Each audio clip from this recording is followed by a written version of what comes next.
नहीं, बिल्कुल ये बहुत ही दुर्भाग्यपूर्ण है और इतनी जल्दी ऐसा हो जाएगा इसकी कल्पना तक हम लोगों ने नहीं की थी। कुछ समय पहले अयोध्या में जब हम थे, जब भगवान श्री राम की प्राण प्रतिष्ठा की गई उस कार्यक्रम में वो हमारे साथ मौजूद थे। एयरपोर्ट पर लंबी घंटों तक हम लोग की बातचीत हुई, एक साथ हम लोग आए, बहुत पुरानी बातें, पापा के साथ की बातें, बहुत परिवार के साथ थे, बहुत सारी ऐसी बातें हम लोग के बीच हुई और उस वक्त तक किसी को जानकारी भी नहीं थी कि वो किसी ऐसी बीमारी से वो ग्रस्त है। कुछ समय पूर्व जब ये जानकारी आई, पहले तो उसी पर ही हम लोग को विश्वास नहीं हुआ और आज वो हम लोग के बीच नहीं है, इस बात की कल्पना तक करना इतना कठिन है। एक ऐसे व्यक्ति जिन्होंने इतना सादगी भरा जीवन उन्होंने हमेशा व्यतीत किया, रहन सहन खान पान पर हमेशा ध्यान देने वाले वो व्यक्ति, क्योंकि मुझे याद है मेरे नेता, मेरे पिता आदरणीय रामविलास पासवान जी के साथ एक सहयोगी, एक साथी की भूमिका में वो रहे। दोनों की एक जोड़ी अक्सर चुनाव प्रचार में एक साथ घूमती हुई हम लोग को देखने को मिलती थी। तो ऐसे में आज मेरे लिए ये दोहरी क्षति है, जहाँ एक तरफ मैंने अपने पिता को कुछ समय पहले खोया और उसके बाद जो अभिभावक की भूमिका में थे, आज उनका नहीं रहना यकीनन एक बहुत बड़ी क्षति। और मैं मानता हूँ युवा पीढ़ी, हम जैसे लोगों के लिए ख़ास तौर पर हम लोग के आदर्श के समान वो रहे, एक प्रेरणा स्रोत रहे।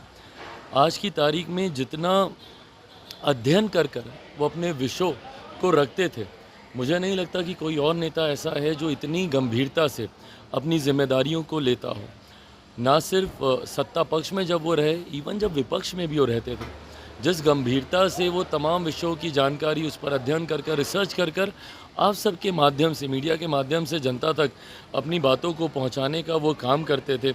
सत्ता में जब रहे, सरकार की उपलब्धियों को, सरकार के कार्यों को, उसको गंभीरता से रखना। जब विपक्ष में रहे तो विपक्ष की उपलब्धियों, विपक्ष की खामियों को, उनकी कमियों को और पूरे डेटा के साथ, पूरे तथ्यों के साथ वो रखते थे। तो एक ऐसा व्यक्ति जिन्होंने इतना अध्ययन किया, ये हम जैसे युवा पीढ़ी के लिए वो हमेशा आदर्श रहेंगे, प्रेरणा के स्रोत रहेंगे। आज जब वो हम लोग के बीच नहीं है, मैं अपनी तरफ से, अपने परिवार की तरफ से, क्योंकि उनके साथ वो पारिवारिक संबंध हमेशा से रहे हैं, अपनी तरफ से, अपनी परिवार की तरफ से, मेरी पार्टी लोक जनशक्ति पार्टी रामविलास की तरफ से उनको भावभीनी श्रद्धांजलि। परिवार शब्द बहुत कम है, क्योंकि ऐसी दुख की घड़ी से परिवार जल्दी उभर नहीं पाता। मैंने खुद पिता को खोया, मैं समझ सकता हूँ, बट इस घड़ी में परिवार के साथ हम लोग मजबूती से खड़े हैं। तेजस्वी यादव का एक बयान आया है कि जो 14 वाले थे वो 24 में नहीं आएंगे। जो नीतीश कुमार ने बीड़ा उठाया था, लेकिन नीतीश कुमार अब पीछे हट गए हैं, बीड़ा अब तेजस्वी यादव ने उठाया है। जो 14 वाले हैं उनको 24 में किसी भी कीमत पर कौन नहीं सत्ता में आता है, नहीं आता है, ये बेड़ा कोई व्यक्ति नहीं उठाता, ये जनता उठाती है। और बिहार की जनता ने ये तय कर लिया है, तो कोई और कौन होता है रोकने वाला। इस तरीके का बेड़ा ये कई बार उठा चुके हैं।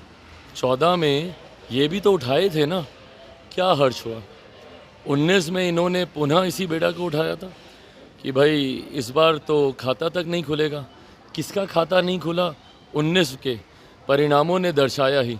तो ऐसे में कोई व्यक्ति जिम्मेदार नहीं होता है। जब चुनाव के परिणाम निर्धारित किए जाते हैं, उसके लिए पूरा राज्य, और ये लोकसभा के चुनाव हैं, पूरा देश इसकी जिम्मेदारी अपने कंधों पर लेता है।